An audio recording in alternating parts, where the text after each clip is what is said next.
다음 종속회사는 다올저축은행이고요. 60% 지분을 21년 11월에 인수를 했고, 부동산 PF 사업을 할 때 연계 시너지 효과가 있을 것으로 기대되고요. 자기 자본 비율이 12.7%로 저축은행 업계 중에서 2위 정도 하고 있습니다. 그래서 뭐 신용이 그닥 많이 좋지 않은 고객들에게 예금 및 대출을 진행하는 여수신 업무가 중요하고요. 자산 건전성 바탕으로 부동산 PF에 이제 상품 다각화라든지 이런 시너지를 내기 위해서 열심히 사업을 다각화하려고 하고 있다고 합니다. 연체율은 1.8%, 고정이하 여신 비율 1.9%로 저축은행 대비해서 좀 낮은 수준이라고 건정성이 괜찮다 이렇게 나타나고 있고요. 22년도 1분기에 영업이익 250억, 당기순이익 188억을 했습니다. 여수신 규모 보실 수 있겠는데 여기서 이 용어가 뭐냐면은 여신은 흔히 말하는 대출이라고 보시면 될 것 같고 수신은 예금이라고 보시면 되겠습니다. 은행 같은 경우에는 수익이 예대마진이라고 해서 예금과 대출의 그 이자의 차이에 대한 그 마진으로 수익을 내고 있거든요. 그래서 이 차이가 정말 중요하다고 보실 수 있겠습니다. 그래서 이제 다올저축은의 영업이익 순이익 추이를 보시면은 계속 이렇게 쭉 꾸준히 일어나는 걸 볼 수 있겠고요.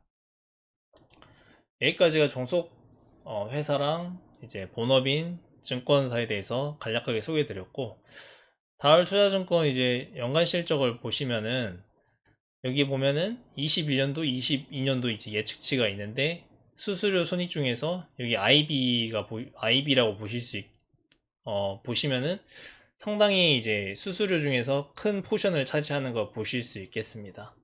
그리고 또 하나 눈에 띄는 거는 하단에 보시면은 21년도 ROE가 26.4%였는데 PBR이 0.5배, PER이 2.1배로 상당히 좀 저렴한 그런 상태였고요.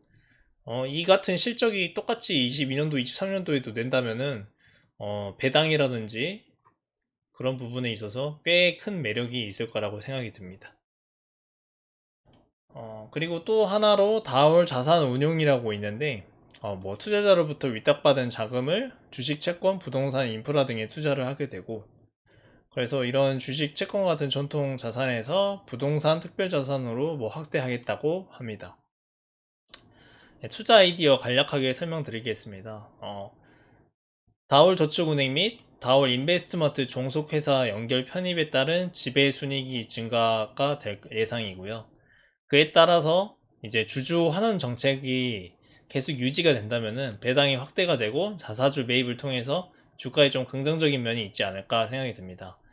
기존에 상한 전환 우선주라고 해가지고 300억 정도를 좀 그 전 회장 이제 신규 회장님이 인수하기 전에 KTB 증권이라는 사명을 가지고 있었는데 이제 2008년도에 정한산항 우선주 300억을 연 9% 배당을 지급 전제 조건으로 발행을 하였어요. 한마디로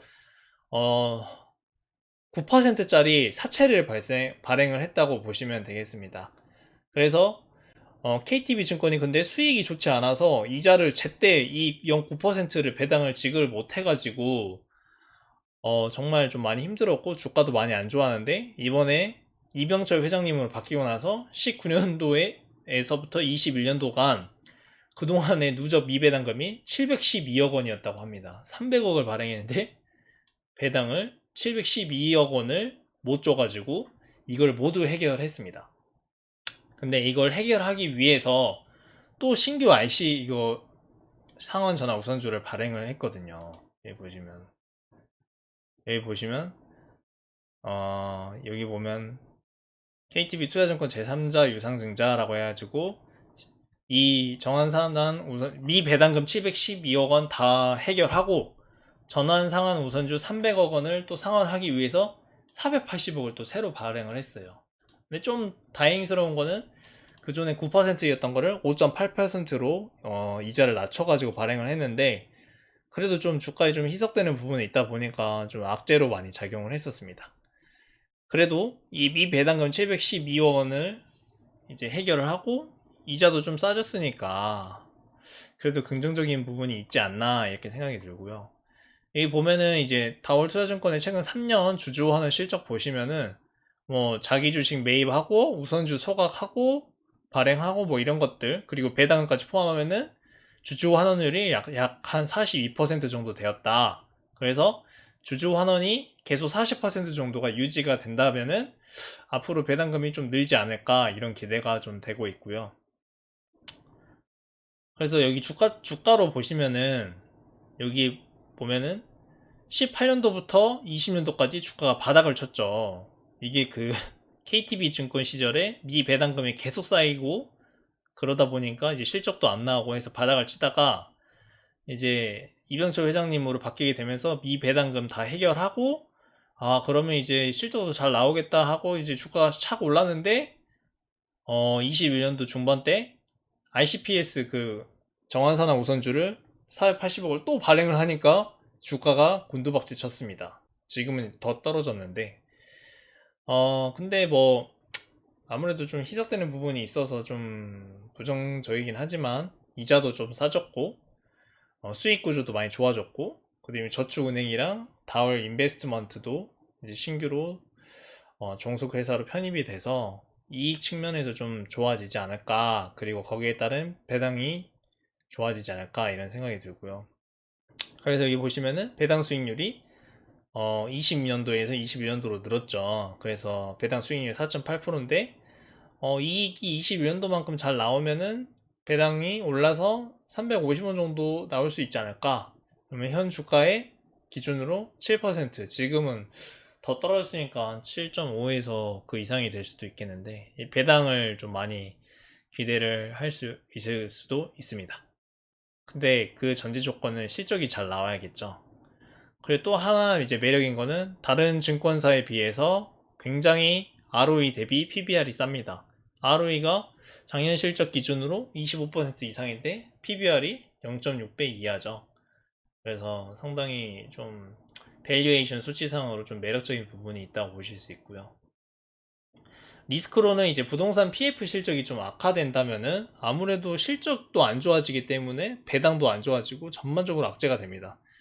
21년도까지는 이제 저금리로 이제 많이 부동산도 화랑이고 많이 올랐는데, 최근에는 좀 금리도 인상이 돼서 부동산 시장도 주춤하는 추세입니다. 그래서 이 부분은 지켜봐야 될 것 같고, 좀 공격적으로 부동산 PF 사업을 하다 보니까 부동산 그 대출 규모에 따른 채무 보증 비율도 다른 이제 증권사에 비해서 많이 높아요. 109%로 이제 좀 리스크가 있다고 보시면 될 것 같고, 그 아래에 주담 통화 했으니까 그거에 대해서 좀 설명을 해드리도록 하고, 그래서 지배구조 참고해 보시면 될 것 같습니다. 주요 종속회사로 저축은행, 그 다음에 인베스트먼트, 뭐 자산운용, 이렇게 보시면 될 것 같고, 밸류에이션 같은 경우에는 22년도 1분기 지배주주 순이익 기준은 434억 원이고, 연 환산식 곱하기 4배 하면은 PR로 따지면 1.72배인데, 올해도 실적이 1분기만큼 잘 나와야 되는 걸로 된다는 전제 하이고요. 21년도 같은 경우에 연간 당기 순이익 1620억 했으나 프리 IPO 매각 이익이 있어서 좀 일시적인 거라고 보시면 될 것 같습니다. 그래서 증권 별도 실적 보시면은 브로커리지 수익이 35억, 그 다음에 이제 IB 부동산 PF 같은 경우에는 700억, 운용 수익 130억, 기타 수익 150억 정도로 보시면 되겠습니다. 그래서 이제 올해 얼마 벌까 좀 대략적으로 러프하게 좀 추정을 해봤는데, 절대 이제 정확하지 않고요. 그냥 간단하게 추정만 해봤고, 어떻게 될지 잘 모르겠습니다.